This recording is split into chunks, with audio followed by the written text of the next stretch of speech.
over lunch or after lunch, if you come up with your 6 favourite moments. It's hard, because I've tried it, it is actually really hard. But I did a few. Let's get another one out there. Right. Once before I held back from destroying the Daleks. It was a mistake I do not intend to repeat.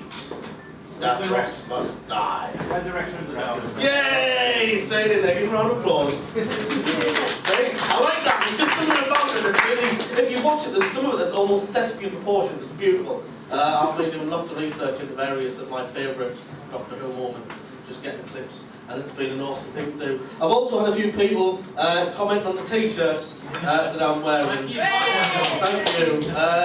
If you've seen this, I don't know if there's any much Matt Smith merch knocking about, but I did this myself, which is kind of a homage to Scooby-Doo using Matt Smith, because he's basically just Shaggy in my but a beautiful version of Shaggy nonetheless. I'm flogging them, say it's over lunch if you want one.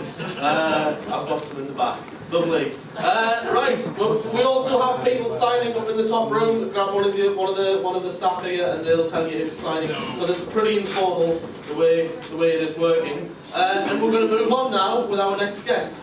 It's one of the most sexy people off the Doctor Who circuit. I have a massive fondness for Mr. Charlie Ross, ladies and gentlemen. Oh, that's really nice. How are we all doing? Okay, we're good? Excellent. Well, it gives me great pleasure to put my stuff down here. Have we got it up running, or are you rebooting? And see, technology. I don't have any clips because basically when it comes to technology, I'm shit. And that's really good. We'll get some pictures. We do have a PowerPoint, but we'll do no more than to welcome the fabulous Sophie Aldred.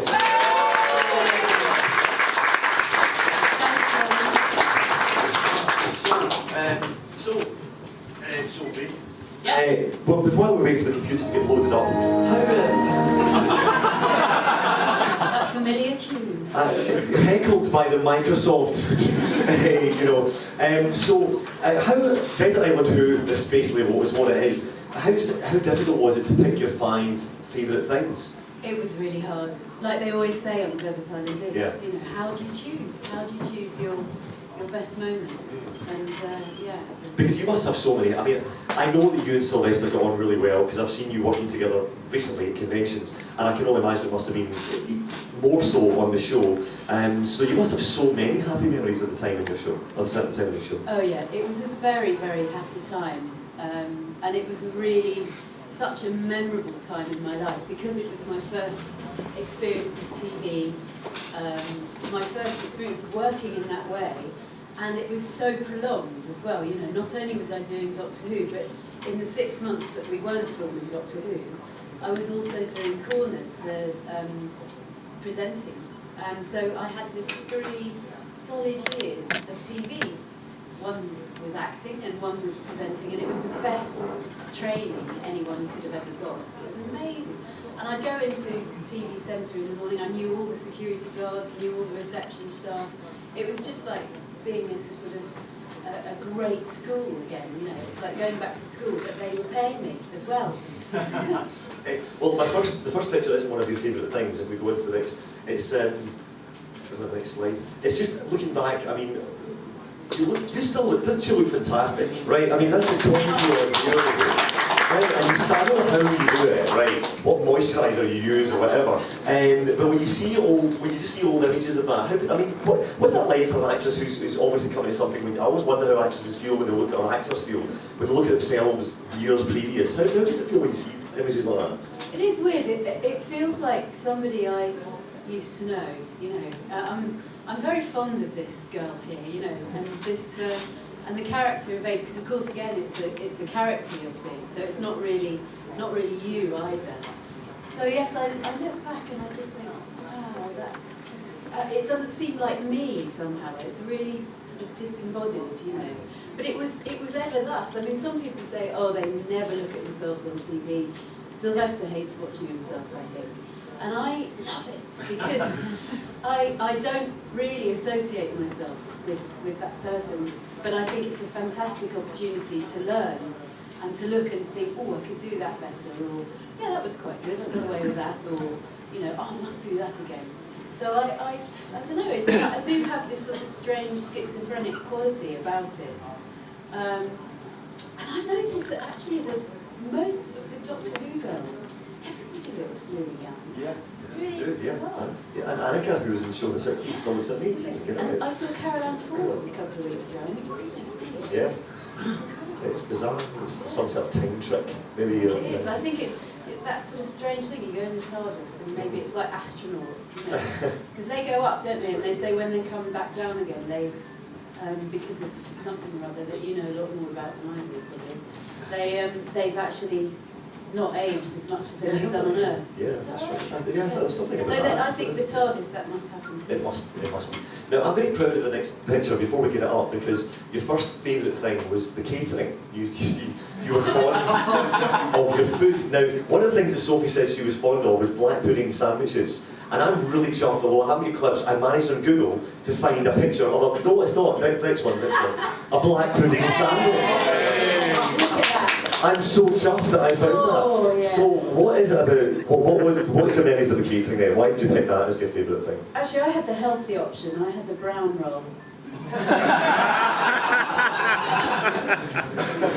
Well, it was something about being on location, and you had it all laid on. You know, you'd turn up at 8 o'clock in the morning, or at some unfeasibly godless hour like that, and there would be this great big catering wagon, and it would be full of the most fantastic breakfast, and you could just choose whatever you liked.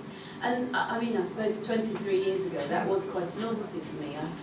Nowadays you can go to a hotel and you can get a really lovely buffet hotel breakfast, but in them days it wasn't quite so common, and to have it in the middle of a field somewhere just seemed so kind of balmy somehow. So I used to order my black pudding roll and then go and sit in makeup, and then my black pudding roll would arrive with a cup of tea, all wrapped nicely in foil.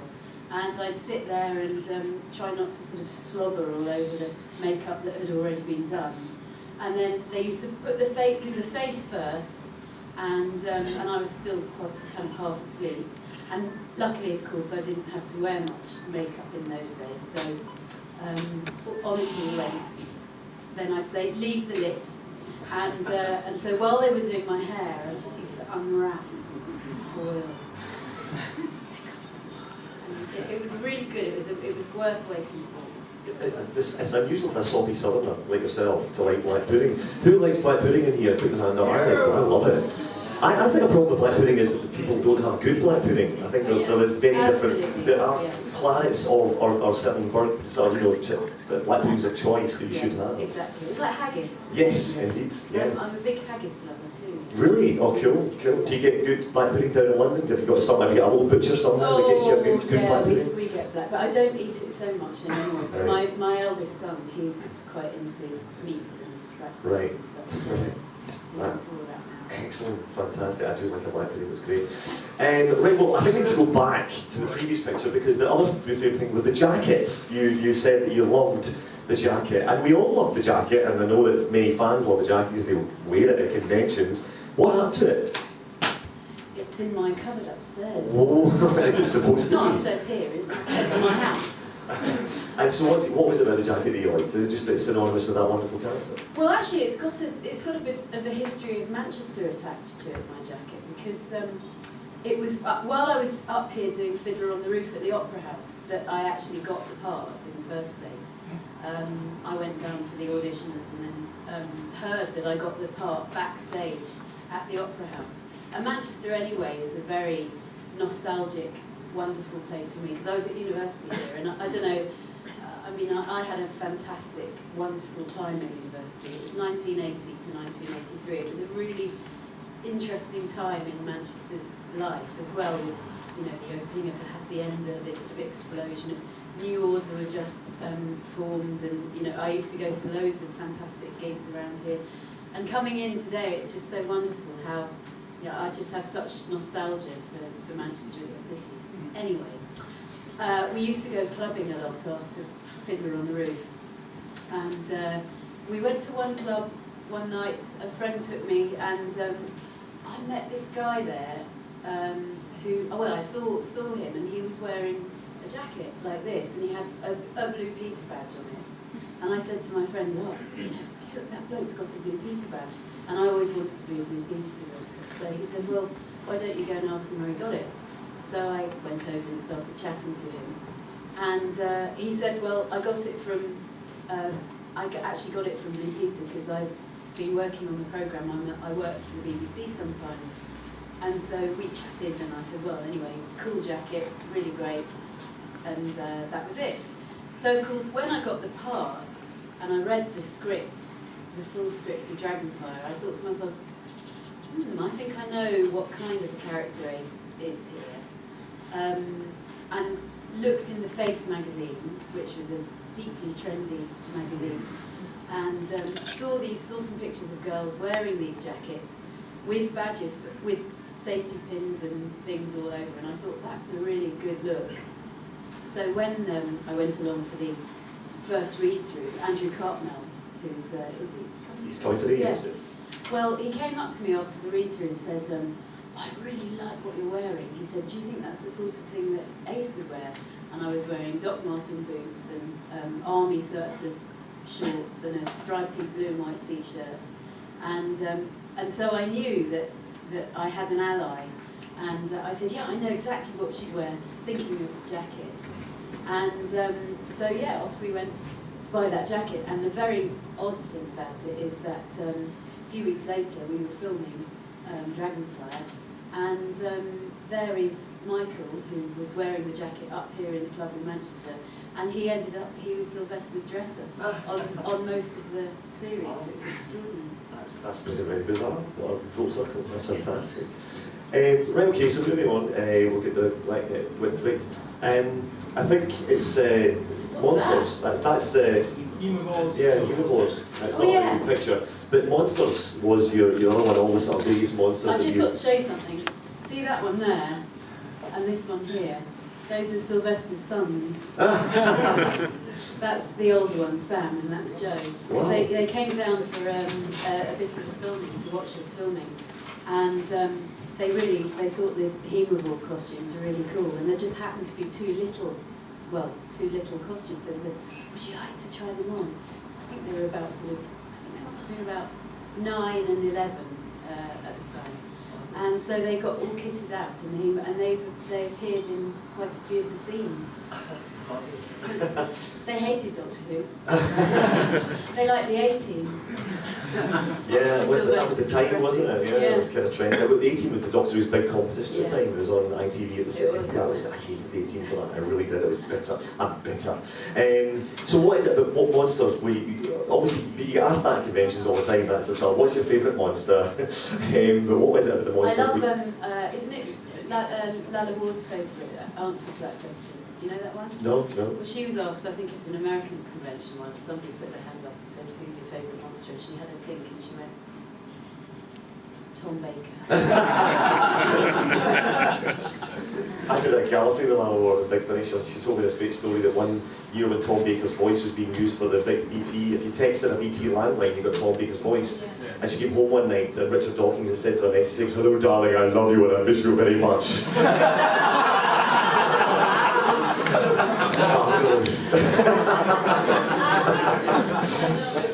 So what is your favourite monster from your time on Doctor Who?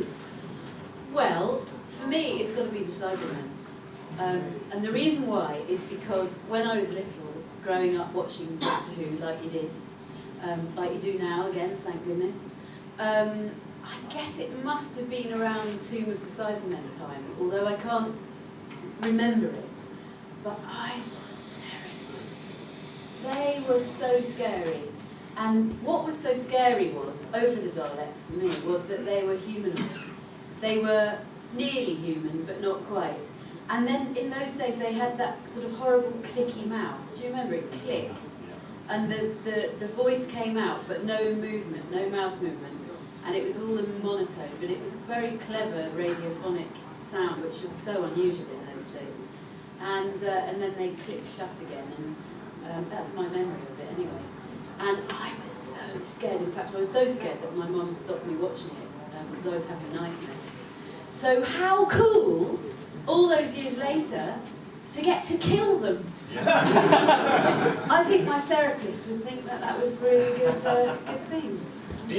A lot of actors, when they work at Doctor Who, and obviously Rob wrote for the Daleks, but they're so iconic that when you see a Dalek on set, a lot of actors say, oh my god, you just feel like a 9-year-old child again. Was that the case with yourself when you saw the Daleks? Yeah, it was. I mean, the Daleks, we rehearsed with the people inside the Daleks in the rehearsal room, and that was fantastic because they were so dedicated. There was Cy Town and John Scott Martin and a couple of others who'd been doing it for years, and they would shush around in chairs like this.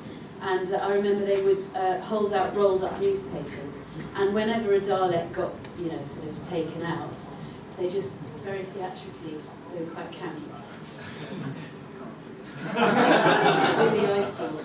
It was brilliant. And then there was a little bit of rivalry between the voices and the operators, and the operators would just swing in at the last minute, and it was Royce Mills and what's his name, Roy Skelton. And they'd come swing by for the producer's run, at the last minute.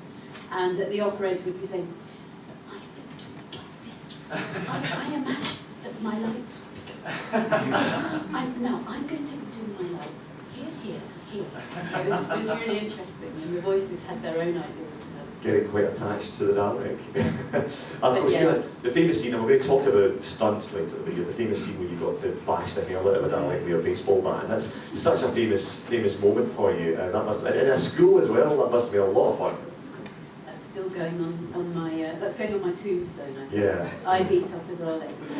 Did they give you carte blanche just to go for it, or did they say, look, be careful because we've got to look after it's a Dalek, it's a prop, and we won't use it again, or did they say, just go for it and enjoy yourself? Well, it was funny because I'd never done stunts before. I didn't really know what to do, but Tip Tippin, who was our stunt coordinator, took me very carefully in the rehearsal room, because of course we had the luxury of rehearsals in them days. The rehearsal room, which was this huge room, probably about 3 times the size of this room here, and laid out all the prop furniture, so I knew exactly what it would be like and where I would be going. And so when it came to actually filming in the school, we got there and it was it was a real school, and the visual effects department had set it up with Bunsen burners and all the science lab stuff, and there was the Dalek in the corner, and we did the bit first with the who are you calling small and the whacking. And then we obviously cut and went into the stunt. But the who are you calling small bit with the when I actually smacked the Dalek, nobody told me, but apparently, and they'd never told me all the way through rehearsals, because I was very anal and very good at. In fact, Sylvester always says that I always knew everybody's lines and everybody else's moves in the beginning days.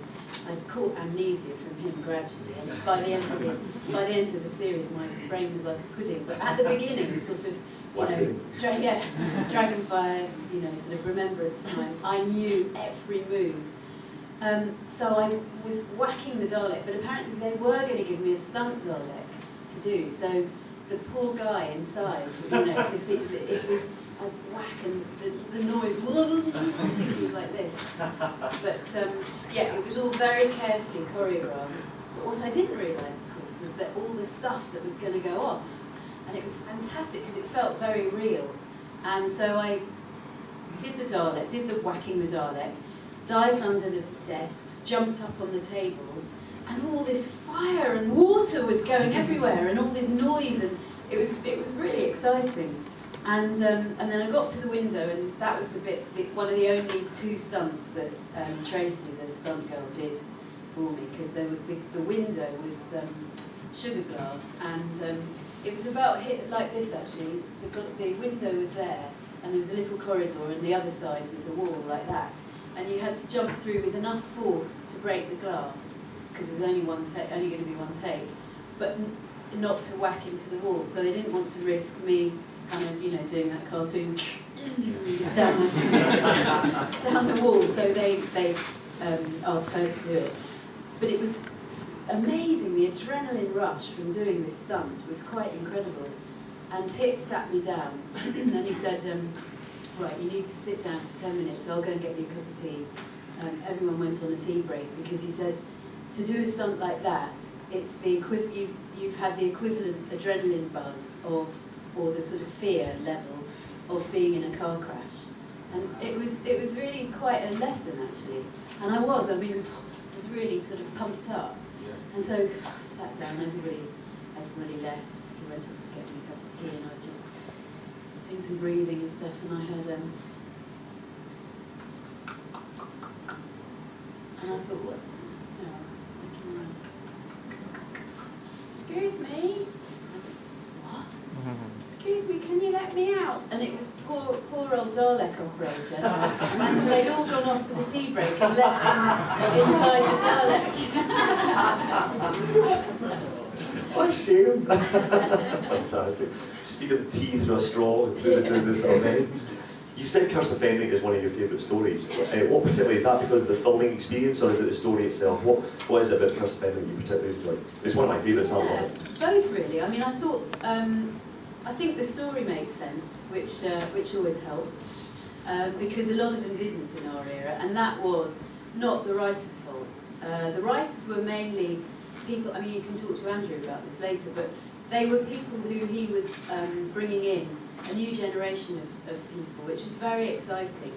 And but of course they weren't always sure how much or how little to write. So we'd find, in the end I got quite adept at a script dropping through the door and me picking it up and going, ooh, 20 minutes off that one. And you could just tell, and of course, because if you're writing for the first time, I guess it's very hard to imagine that the stage directions and the business, and especially when you've got Sylvester McCoy on set, is going to take a long time. And even in a read-through, you can't really time a script until you've filmed it. You know, everything takes much more time. Rob, would you say that was true? Absolutely true. Yeah. And so this was a big problem with our era, because you had these new writers who were relatively inexperienced in writing for TV, and you had these massive scripts with loads of ideas, you know, particularly something like Ghostlight, which... I was about to say, so at some point Ghostlight actually made sense. Yeah, oh yeah. Okay. I remember when I read Ghostlight for the first time, and I thought, yeah, I get that. And, I mean, I'm exceedingly clever, of course, but no, not really. But it did make sense. There was a through line of the plot, and the other strands all came in, and it all finished up quite nicely. Now, of course, we shaved off some in the read-through because, you know, this personal assistant, she's there with her stopwatch, and, you know, you look at it and go, oh dear, that's too long. So you go into rehearsals, and you've already cut scenes of usually business went and stage directions, which is a shame, because I think those kind of make for a really lovely drama, you know, when you've got moments when nothing happens very much. Like, for example, in Remembrance, the scene in the cafe, which was reinserted for the video, the extra material. But that scene in the cafe, which was one of Sylvester's favourite scenes in the whole series, was cut, of course, in the transmitted version. But, you know, then you've got your rehearsals, and of course business comes in, and of course you realise you're not going to be able to get from A to B without doing something which is not written in the script. So then the producer's run happens, and then so you're cutting more scenes. Then you get into the studio and you realise that cameras can't move around that quickly or whatever, so you've got to shave some more off. And then of course the editing comes along and you shave more off. So by that time there's a lot of material that's gone. And I think a lot of the story has suffered. However, I don't think Curse of Fenric suffered as badly. And what I liked about it in particular was this whole idea that the Doctor is becoming manipulative, and there's a dark side to him, and there's, you know, he's not this fun guy who jokes around and does sort of clowning. Well, he is that, but he is more than that, and that he is actually, you realise that this strange thing that happened to Ace in Dragonfire, she's blown up to Iceworld in a time storm, and it's like, yeah, right, you know.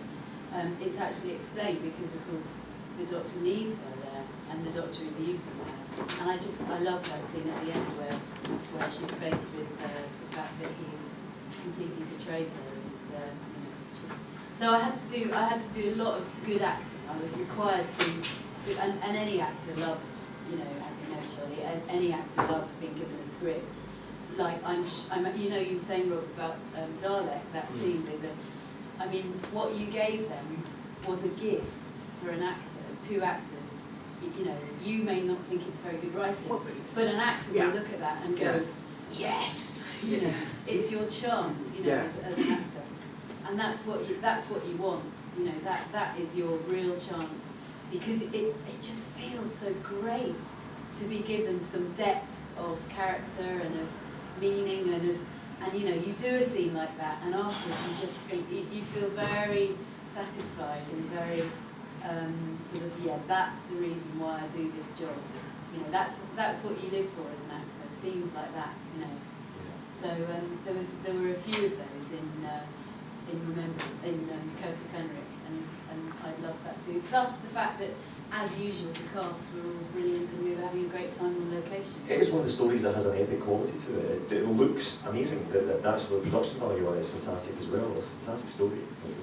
I mean, I can't praise enough the crew and the production teams. You know, the visual effects, the costumes, the props even. I mean, look at the scenes in the Nazi memorabilia and the scenes in Alfie's office, you know, with the great big desk and the sort of all the swastikas and stuff.